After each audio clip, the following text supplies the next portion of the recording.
Hello, मैं अंतरिक्ष और आज हम बात करेंगे फिर से डीआई को लेके। काफ़ी बच्चों की डिमांड थी कि सर डिस्काउंट पे बेस्ड डीआई हमें आप बताइए, डिस्काउंट पे बेस्ड डीआई में थोड़ा सा हमको दिक्कत आता है। तो आज उसी को लेके हम बात करेंगे और डिस्काउंट पे बेस्ड डीआई को हम समझेंगे।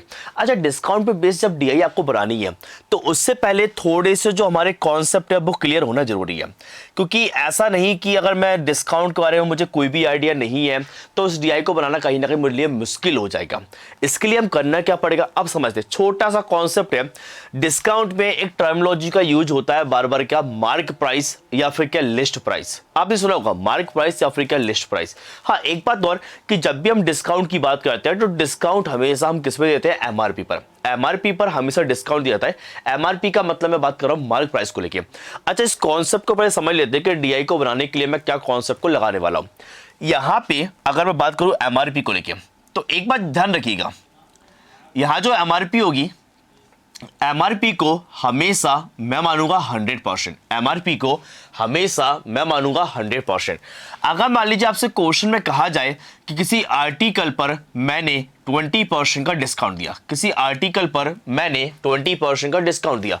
अच्छा, 20% का डिस्काउंट अगर मैं दूंगा तो इसका मतलब उसकी जो सेलिंग प्राइस है, उसकी सेलिंग प्राइस कितना परसेंट हो जाएगा, 100% माइनस कितना, 20%। अच्छा, 100% माइनस 20%, इसका मतलब उसकी जो सेलिंग प्राइस है वो कितना परसेंट होना चाहिए, 80% वहां पे होना चाहिए। सिंपल सी बात है।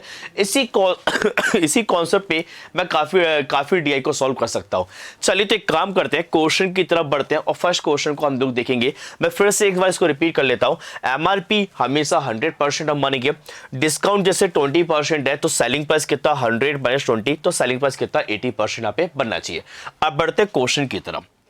चलिए तो फर्स्ट क्वेश्चन की तरफ हम लोग आते हैं और फर्स्ट क्वेश्चन को हम लोग रीड करते हैं। फर्स्ट क्वेश्चन में क्या हो रहा है, if the average selling price of article 2 by in all the stores is 2568। मतलब हम बात करें तो यहां पे किसकी बात कर रहा है, वो आर्टिकल 2 की बात कर रहा है। और आर्टिकल 2 की हमें क्या दी है, average selling price. Average selling price दिया है वो भी कितना, 2568। तो एक काम करो, सबसे पहले यहाँ पे तीनों की टोटल सेलिंग प्राइस सब निकाल लीजिए। अच्छा, तीनों की टोटल सेलिंग प्राइस में निकालना चाहता हूं तो total selling price by total selling price आप निकालेंगे तो टोटल का जो फॉर्मूला है, टोटल का फॉर्मूला क्या होता है, एवरेज इनटू में क्या, number of value. Average into में क्या, नंबर ऑफ वैल्यू। इसका मतलब क्या, 2568। 2568 में आप मल्टीप्लाई किससे करोगे, 3 से। किससे करोगे, 3 से। 3 से क्यों मल्टीप्लाई करना है, क्योंकि यहां पे नंबर ऑफ वैल्यू कितनी है, 3 है, इस कारण से। चलिए ठीक है, तो 2568 इंटू 3 मैंने किया। हाँ, इसको आप प्रोडक्ट करना चाहो तो प्रोडक्ट कर सकते हो, लेकिन मैं अभी नहीं कर रहा हूं। मैं देखना चाहता हूं, हो सकता है कि बाद में मुझे कुछ ऐसी वैल्यू मिल जाए जिससे ये आसानी से कैलकुलेट हो सके, मतलब डिवाइड हो जाए। अगर डिवाइड हो गया तो मेरे लिए मल्टीप्लाई करना थोड़ा सा क्या हो जाएगा, आसान हो जाएगा। तो तीनों की टोटल सेलिंग प्राइस तो ये है। अब तीनों का टोटल सेलिंग प्राइस ये बन रहा है, हम यहां से निकालेंगे कि डिस्काउंट परसेंट को माइनस करने के बाद में सेलिंग प्राइस का कितना कितना परसेंट आ रहा है। चलो तो एक काम करते हैं, ए पे हम निकालेंगे सेलिंग प्राइस का परसेंट। तो सेलिंग प्राइस का परसेंट निकालने से पहले मैं आपको बता देता हूं कि जो एमआरपी है, एमआरपी को हम कितना परसेंट मानेंगे, 100% मानेंगे। और अगर मैं ए की सेलिंग प्राइस निकालूं, सॉरी ए पर अगर मैं सेलिंग प्राइस अगर निकालूंगा, इसका मतलब 100 माइनस कितना, 28। 100 माइनस 28 अगर करूंगा, इसका मतलब कितना आएगा, 72% आएगा। इसी तरीके से अगर मैं बी पे सेलिंग प्राइस अगर निकालूं, अच्छा बी पे सेलिंग प्राइस अगर निकालेंगे तो इसका मतलब 100 माइनस कितना, 18। अच्छा 100 माइनस 18, इसका मतलब ये कितना आएगा, 82% आएगा। और अगर सी पे सेलिंग प्राइस अगर निकाले तो सी पे सेलिंग प्राइस मतलब कितना, 100 माइनस कितना, 40। अच्छा 100 माइनस 40, इसका मतलब यहां पे कितना आएगा, 60% आएगा। ठीक है, 100 माइनस 40, इसका मतलब यहां पे कितना चाहिए, 60% यहां पे बन जाएगा। चलिए ठीक है, यहां पे अगर मैं 60%, अरे यार ठीक है, 60% का मैं लिखता हूं। चलिए यहां पे मैंने किया, एक काम करो, तीनों का ऐड कर दो। तीनों का ऐड करेंगे, 2 + 2 यानी कितना, 4 आएगा। 7 + 8 कितना, 15। 15 + 6 यानी कितना, 214। तो तीनों का जो टोटल सेलिंग प्राइस है कितना परसेंट आया, 214% आया। इसे आप इक्वेट कर दो। इससे अगर मैं इक्वेट करूंगा कुछ ऐसा बन जाएगा भाई, 214%। ये तीनों का टोटल सेलिंग प्राइस था और तीनों का टोटल सेलिंग प्राइस कितना है, 2568। 2568 और इंटू कितना पे 3, ये तीनों का क्या बना, टोटल सेलिंग प्राइस बना। आपको करना क्या है, यहां से पहले हम निकालेंगे 1% की वैल्यू। अच्छा 1% की वैल्यू का निकालेंगे तो क्या आएगा 2568 और इंटू कितना 3, ये और अपॉन में कितना का 214, कितना का 21 कितना 4। मैंने क्या पूछा एमआरपी। अच्छा एमआरपी मैंने पूछा तो एमआरपी का मतलब मुझे कितना परसेंट निकालना है 100%। 100% निकालने के लिए सिंपल मैं करूंगा क्या 2568 इंटू 3 है, इसमें हम डिवाइड किससे कर रहे हैं 214 से, और 100% अगर निकालना है इसका मतलब 100 से मैं करके दूंगा मल्टीप्लाई करूंगा। अच्छा एक बात समझिएगा, यहां पे अगर मैं देखूं 2568 पे मल्टीप्लाई किससे हो रहा है 3 से हो रहा है, इसका मतलब मैं कह सकता हूं कि कहीं ना कहीं जो एमआरपी है ना, एमआरपी किसका मल्टीपल होना चाहिए 3 का मल्टीपल होना चाहिए। तो अब ऑप्शन पे पहले थोड़ा ध्यान दे लीजिए कि यार हो सकता है आपको कोई ऐसा ऑप्शन देखने को मिल जाए जो 3 का मल्टीपल हो। तो सर 3200 को मैं देखूं तो 3200 3 का मल्टीपल नहीं है, इसका मतलब यार ये तो मेरा आंसर हो ही नहीं सकता है। इसके बाद में अगर देखेंगे तो 4300 भी 3 का मल्टीपल नहीं है, इसका मतलब ये भी आंसर नहीं हो सकता। आंसर या तो 45 होगा या 3600 में से कोई एक होना चाहिए। लेकिन अगर मान लीजिए सबसे एक ही ऑप्शन मेरे पास 3 का मल्टीपल मिलता ना, तो मैं इसको बिना सॉल्व करे बोल देता मेरा आंसर ये होना चाहिए, क्योंकि वो 3 का मल्टीपल मुझे देखने को मिल रहा है। लेकिन हाल फिलहाल 2 ऑप्शन है, इसका मतलब क्या मुझे अब सॉल्व करके देखना पड़ेगा। अच्छा एक बात मुझे और समझ में आ रहा है कि यहां पे 100 से मल्टीप्लाई मैं कर रहा हूं, हर आंसर में 0000 लगा हुआ है, तो 0000 से मैं ये समझ पा रहा हूं कि कहीं ना कहीं जो 214 है ना, 214 इस नंबर को जरूर डिवाइड कर रहा होगा, जरूर वो डिवाइड कर रहा होगा, तभी तो लास्ट में 00 यहां पे बच रहा है। क्योंकि अगर डिवाइड नहीं कर रहा होता तो डेफिनेटली यहां पे आंसर डेसिमल फॉर्म में हो सकता था। तो मैंने यहां से अंदाजा लगा लिया कि हाँ 214 2568 को डिवाइड करेगा। चलो तो एक काम करो, आप डिवाइड करके देख लीजिए। 214 से मैंने आप क्या किया 2568 में डिवाइड किया। पहले डिवाइड कितने टाइम जाएगा 1 टाइम, 1 टाइम गया कितना आएगा 2 1 कितना 4, माइनस आप करेंगे तो 6 माइनस 4 यानी कितना 2 आएगा, 5 माइनस 1 कितना 4 आएगा, और ये कितना आएगा 28 आएगा, तो 428 हो गया। तो 214 से 428 में डिवाइड करेंगे कितने टाइम जाएगा 2 टाइम जाएगा, और ये 428 आएगा। अब माइनस करेंगे तो कितना जाएगा 0। इसका मतलब मुझे ये बात समझ में आ गया। इससे इसको अगर मैं कैंसिल करता हूं कितना आएगा 12, और 12 इंटू 3 भाई 12 इंटू 3 यानी कितना 36, और 2 0 आप लग जाएगा। इसका मतलब मेरा जो आंसर है, आंसर कितना का थर्ड ऑप्शन कितना 3600 हमारा आंसर बनना चाहिए। तो ये हमने बात की फर्स्ट क्वेश्चन को लेके, ठीक है। इसी के साथ हम बात करेंगे नेक्स्ट क्वेश्चन की तरफ, सेकंड क्वेश्चन की तरफ बढ़ते हैं और नेक्स्ट क्वेश्चन में देखते हैं आखिर है क्या। चलिए अब आते हैं सेकंड क्वेश्चन पे। सेकंड क्वेश्चन को अगर आप देखेंगे तो लिखा क्या है, difference between the selling price of article 1 by store A and B is ₹486। मतलब यहां पे वो बात कर रहा है किसको लेके, आर्टिकल 1 को लेके, आर्टिकल 1 को लेके बात कर रहा है। और आर्टिकल 1 की हमें यहां पे क्या दिया, सेलिंग प्राइस का डिफरेंस दिया हुआ है। क्या दिया मुझे, सेलिंग प्राइस का डिफरेंस देकर रखा हुआ है, और वो डिफरेंस की जो वैल्यू अब कितनी है 486 है। Find the selling price of same article by store C, और स्टोर सी पे हमें क्या फाइंड करना है, सेलिंग प्राइस फाइंड करना है। चलिए तो आर्टिकल में 1 की बात कर रहा हूं। आर्टिकल 1 पे अगर मैं बात करूं स्टोर ए पे, स्टोर ए पे जो डिस्काउंट है, स्टोर ए पे जो डिस्काउंट है वो कितना परसेंट है 16%। अच्छा 16% का डिस्काउंट अगर हुआ, इसका मतलब 100 माइनस 16, 100 माइनस 16 इसका मतलब कितना आएगा 84% आएगा। अगर हम बी की बात करें तो बी का सेलिंग प्राइस, भाई बी का सेलिंग प्राइस अगर निकालेंगे तो 100 माइनस 7, 100 माइनस 7 इसका मतलब कितना आएगा 93%, कितना आएगा 93% आएगा। अच्छा इन दोनों के बीच का हमें यहां पे क्या दिया, डिफरेंस देकर रखा हुआ है। तो डिफरेंस आप निकालेंगे 93 और 84, 93 और 84 का अगर मैं डिफरेंस निकालता हूं तो एक काम करिए, यहां पे 93 में से सिंपल सी बात मैं 84 को करूंगा क्या, माइनस। अच्छा 93 में से अगर मैं 84 को माइनस करूंगा तो कितना परसेंट आएगा 9%। तो मैं ऐसा कह सकता हूं ये जो 9% है, 9% की जो वैल्यू मुझे दी गई है वो हमें कितना दिया है 486, कितना दिया 486 हमें दिया हुआ है। यहां से आप निकालो कितने परसेंट की वैल्यू, 1% की, अच्छा 1% अगर निकालेंगे तो 486 अपॉन कितना 9, 9 से डिवाइड करोगे पहले कितने टाइम जाएगा 5 टाइम, कितना 45 आएगा, 3 बचेगा 36 हुआ, 36 मतलब कितने टाइम 4 टाइम। तो 1% की जो वैल्यू है वो कितना आ गया 54 आ गया। अच्छा मैंने यहाँ पे आपसे पूछा है और मैंने क्या पूछा, find the selling price of article Y store C. C पे हमें क्या चाहिए, सेलिंग प्राइस चाहिए। तो एक काम करो आप सी पे सेलिंग प्राइस को भी चेक कर लेते हैं, सी पे सेलिंग प्राइस कितना बन रहा है। तो अगर मैं देखूंगा आर्टिकल 1 को लेके सी पे डिस्काउंट कितना परसेंट है 24%, डिस्काउंट अगर 24% है इसका मतलब सेलिंग प्राइस कितना आएगा 76% आएगा। तो हमें करना क्या है 76% की वैल्यू निकालनी है। अच्छा 76% की वैल्यू अगर निकाला तो कुछ ऐसा बन जाएगा 76 इंटू 1%, 1% की जो वैल्यू है वो यहां पे कितना 54 है, वो यहां पे कितना 54 है। अब इसको मैं मल्टीप्लाई करूंगा तो मेरे पास आंसर बन जाएगा, लेकिन मैं मल्टीप्लाई पहले नहीं करूंगा, मैं पहले ऑप्शन पे देखूंगा। ऑप्शन में जैसे मैं देख पा रहा हूं कि यार हर नंबर का यूनिट वाला जो डिजिट है, हर नंबर का यूनिट वाला जो डिजिट है वो कैसा डिफरेंट है। तो इसका मतलब क्या है कि मैं अपने आंसर को यूनिट डिजिट से भी चेक कर सकता हूं।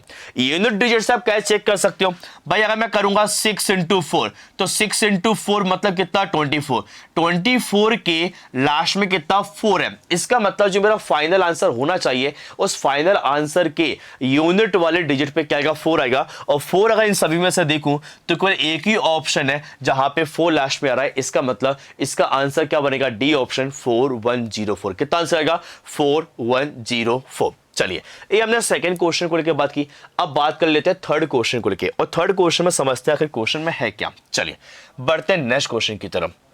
अगर मैं थर्ड वाले क्वेश्चन को रीड करूं तो थर्ड वाले क्वेश्चन को रीड करने में मुझे क्या दिखाई दे रहा है, average selling price of article 3 by store A and B is ₹3608। मतलब क्या, यहां पे ए और बी इनका एवरेज सेलिंग प्राइस दिया हुआ है। अच्छा एवरेज अगर सेलिंग प्राइस दिया हुआ है तो एक काम करते हैं, पहले ए और बी का क्या निकाल लेते हैं, टोटल सेलिंग प्राइस। मैं यहां पे करके रहा हूं ए और बी का टोटल सेलिंग प्राइस निकाल रहा हूं। टोटल सेलिंग प्राइस अगर निकालूंगा तो इसका मतलब क्या है कि 3608 में हम किससे मल्टीप्लाई कर देंगे 2 से। 2 से मल्टीप्लाई क्यों कर रहा हूं, क्योंकि यहां पे कितने स्टोर की बात कर रहा है 2 की बात कर रहा है। चलिए ठीक है, तो 3608 इंटू 2, 3608 इंटू 2 अगर मैं करता हूं तो कितना आएगा 7216। कितना आएगा 7216 आएगा।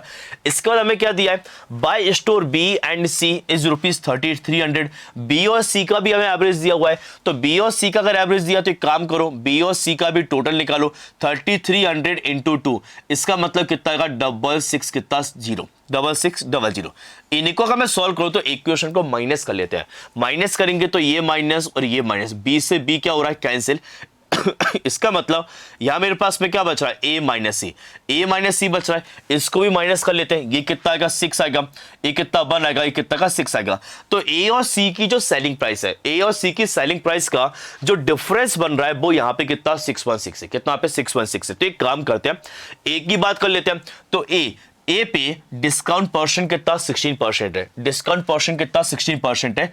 इसका मतलब इसका सेलिंग प्राइस कितना आएगा 84% आएगा। अगर मैं सी के ऊपर जाता हूं तो सी पे डिस्काउंट कितना 30% है, सी पे डिस्काउंट कितना 30% है। इसका मतलब सेलिंग प्राइस कितना परसेंट आएगा 70% आएगा। और इनका जो डिफरेंस निकलेगा वो डिफरेंस की जो वैल्यू है, वो डिफरेंस की वैल्यू कितना 14% है। कितना पे 14% है। तो करना मुझे क्या है, इस 14% की जो वैल्यू है, 14% की जो वैल्यू है वो कितना पे 6.6 है। आप यहां पे वैल्यू निकालोगे कितने परसेंट की 1% की, 1% मतलब क्या 616 अपॉन कितना 14, डिवाइड करो। पहले 14 से अगर डिवाइड किया कितने टाइम जाएगा 4 टाइम, 56 आएगा, 56 आया 5 बचा, 56 फिर से बना यानी कितना 4। तो 1% की जो वैल्यू है वो कितना पे 44 है। मैंने आपसे पूछा find the selling price of article 3 by store C. Store C पे हमें क्या निकाली है, सेलिंग प्राइस निकाली है। और स्टोर सी पे जो सेलिंग प्राइस का परसेंट था वो कितना था 70% था। इसका मतलब मुझे यहां पे 70% की वैल्यू निकालनी पड़ेगी। क्या हो जाएगा आएगा 44 इंटू कितना 70। अब देखो अगर मैं यहाँ पे फिर से ऑप्शन को देखूं तो एक बात समझ में आ रहा है कि फिर से यहाँ पे देखा जाए तो यूनिट डिजिट कितना 4, यहाँ पे 2, यहाँ पे 0, यहाँ पे कितना 4 है। मैं चेक कर लेता हूँ मेरे क्वेश्चन का यूनिट डिजिट क्या बन सकता है। तो सिंपल सी बात है, 4 का मल्टीप्लाई 0 से करूंगा तो लास्ट में क्या आएगा 0 आएगा। मतलब मेरा जो आंसर बनना चाहिए उसके लास्ट वाले प्लेस पे क्या आएगा 0 आएगा। तो 0 वाला ऑप्शन मुझे केवल एक ही दिखाई दे रहा है। इसका मतलब आंसर क्या बनना चाहिए 3080। आंसर कितना आएगा 3080।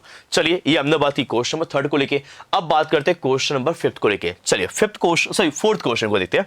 तो फोर्थ वाले को अगर देखा जाए तो फोर्थ वाले क्वेश्चन में क्या है समझ लेते हैं इसको। अगर मैं फोर्थ वाले क्वेश्चन को देखूं तो फोर्थ वाले क्वेश्चन में क्या दिया हुआ है, उसने लिखा क्या, store A earn 10% profit by selling product fifth. मतलब क्या, प्रोडक्ट अगर फिफ्थ को मैं सेल करता हूं तो स्टोर ए पे मुझे प्रॉफिट है कितने परसेंट का, 10% का। कितने परसेंट का, 10% का। अच्छा देखो यहां मैं आपको एक रिलेशन बताना चाहूंगा कि एक रिलेशन होता है क्या सीपी और एमआरपी के बीच में। सीपी और एमआरपी के बीच में एक रिलेशन होता है। इस रिलेशन के थ्रू मैं इन दोनों के बीच में क्या फाइंड कर सकता हूं, रेशो फाइंड कर सकता हूं। लेकिन रेशो आप केवल तभी फाइंड कर पाओगे जब मुझे दो वैल्यू पता होना चाहिए, एक तो क्या डिस्काउंट परसेंट की और दूसरा क्या प्रॉफिट परसेंट की। तो यहां पे क्या होगा 100 माइनस क्या डिस्काउंट परसेंट, और यहां पे क्या आएगा 100 प्लस कितना प्रॉफिट परसेंट। 100 प्लस कितना प्रॉफिट परसेंट। हम बात कर रहे हैं यहां पे किसको लेके, ए को लेके। अगर मैं ए की बात करूं तो ए पे आर्टिकल फिफ्थ पे डिस्काउंट कितना परसेंट है, 12%। 12% अगर है तो 100 माइनस 12, इसका मतलब कितना आएगा 88 आएगा। ठीक है। अगर प्रॉफिट की बात की जाए तो प्रॉफिट आप हमें कितना परसेंट दिया, 10%। प्रॉफिट अगर 10% दिया तो इसका मतलब कितना आएगा 110 आएगा। अगर इसको मैं सॉल्व करके देखूं तो कैंसिल आउट अगर करेंगे तो 22 से कितना आएगा 4 और 22 से कितना आएगा 5। मतलब मुझे यहां से ये मिला कि आर्टिकल जो फिफ्थ है, आर्टिकल फिफ्थ की सीपी और एमआरपी के बीच में जो रेशो होना चाहिए वो रेशो कितना होगा 4:5 होगा। तो 4:5 के रेशो पे आप कोई वैल्यू मान लीजिए। तो मैंने क्या किया, सीपी को कितना माना 400 माना, एमआरपी को मैंने कितना मान लिया 500, एमआरपी हमने कितना माना 500 माना। तो एक काम करते हैं, क्वेश्चन को अगर रीड करते हैं उससे बोला क्या, if CP of article at all article same. भाई अगर उसका सीपी क्या सेम है, find the ratio of profit by B and C in selling article fifth. मतलब क्या बी और सी अगर आर्टिकल फिफ्थ को सेल करेगा तो वहां पे उन्हें कितना प्रॉफिट होगा। तो इसके लिए काम कर सकते हैं, पहले बी पे सेलिंग प्राइस कितना का वो निकाल लीजिए। तो बी पे हम लोग सेलिंग प्राइस निकालेंगे। तो सेलिंग प्राइस कैसे आएगा भाई, एमआरपी कितना था 500, आपने यहाँ पे 500 किया। एमआरपी में से हम डिस्काउंट को माइनस करेंगे तो डिस्काउंट हमें निकालना पड़ेगा। डिस्काउंट परसेंट है कितना 11% है। कितना पे 11% है। इसका मतलब मैं यहाँ पे निकालूंगा क्या 500 का कितना परसेंट 11%। अगर 500 का 11% का मैं निकालता हूं तो कुछ इस तरीके से बन जाएगा ये कितना का 500 माइनस यहाँ पे कितना 55, 500 माइनस 55, इसका मतलब इसकी जो सेलिंग प्राइस बनेगा वो कितना बनेगा 445। अगर 445 का सेलिंग प्राइस अगर आया तो यहाँ पे मैं बी का प्रॉफिट निकाल सकता हूँ, और बी का प्रॉफिट अगर निकालेंगे तो प्रॉफिट क्या होता है सेलिंग प्राइस माइनस यहाँ पे क्या cost price, selling price minus क्या कॉस्ट प्राइस। तो बी का जो प्रॉफिट है, बी का प्रॉफिट यहाँ पे कितना आएगा 45, बी का प्रॉफिट कितना 45 है। उसी तरीके से हम करेंगे क्या, मैं यहाँ पे सी का सेलिंग प्राइस भी निकाल लेता हूँ। भाई सी का सेलिंग प्राइस निकालना है तो एमआरपी तो सेम है यानी कितना 500 माइनस यहाँ पे क्या सी पर डिस्काउंट। अच्छा डिस्काउंट परसेंट यहाँ पे कितना है 6 है, डिस्काउंट परसेंट कितना 6 है। मतलब 500 का 6%, 500 का 6% वो वैल्यू कितना आएगा 30 आएगा। वो वैल्यू कितना 30 आया। इसका मतलब सी का सेलिंग प्राइस कितना आएगा 470 आएगा। सी पे सेलिंग प्राइस अगर 470 है तो एक काम करो सी पे भी निकाल लेते हैं क्या प्रॉफिट। अच्छा सी पे अगर प्रॉफिट अगर निकालेंगे तो प्रॉफिट कैसे आएगा, आप सेलिंग प्राइस कितना 470 माइनस यहाँ पे सीपी यानी कितना 400, यहाँ पे सी का जो प्रॉफिट है, सी का प्रॉफिट कितना आएगा 70। उसने मुझसे क्या पूछा, बी का प्रॉफिट और सी के प्रॉफिट के बीच में क्या रेशो। तो बी का प्रॉफिट और सी के प्रॉफिट के बीच में रेशो पूछ रहा है। तो बी का प्रॉफिट यहाँ पे 45 है, सी का प्रॉफिट यहाँ पे कितना 70 है। इन दोनों के बीच में रेशो पूछा 5 से कितना 9 और 5 से कितना 14। मतलब दोनों के प्रॉफिट का जो रेशो है कितना होगा 9:14 कितना 14। मतलब सेकेंड ऑप्शन यहाँ पे क्या बनना चाहिए, सही बनना चाहिए। तो आई होप कि आपको ये डीआई समझ में आया होगा। आप एक बार जरूर ध्यान रखना, कोई भी अर्थमेटिक जो बेस्ड डीआई होती है किसी भी अर्थमेटिक बेस्ड डीआई की आप बात करेंगे तो वहां पे हमें कॉन्सेप्ट का पता होना जरूरी है। अगर आपको कॉन्सेप्ट को नहीं पता होगा तो आपको कहीं ना कहीं क्वेश्चन को बनाने में क्या दिक्कत आएगा। आपने देखा एक छोटे से कॉन्सेप्ट पर ही हमने पूरी डीआई को सॉल्व कर दिया। बस मुझे 2-3 बातें तो पता होना चाहिए था कि एमआरपी हम कितना परसेंट मानते हैं, डिस्काउंट हम किसके ऊपर देते हैं, अगर प्रॉफिट अगर निकालना है तो प्रॉफिट हम कैसे निकालेंगे। थोड़ा सा नॉलेज अगर मुझे होता है तो ये डीआई को बिल्कुल मैं कर सकता हूं। आई होप आपको सब कुछ क्लियर होगा। Thank you.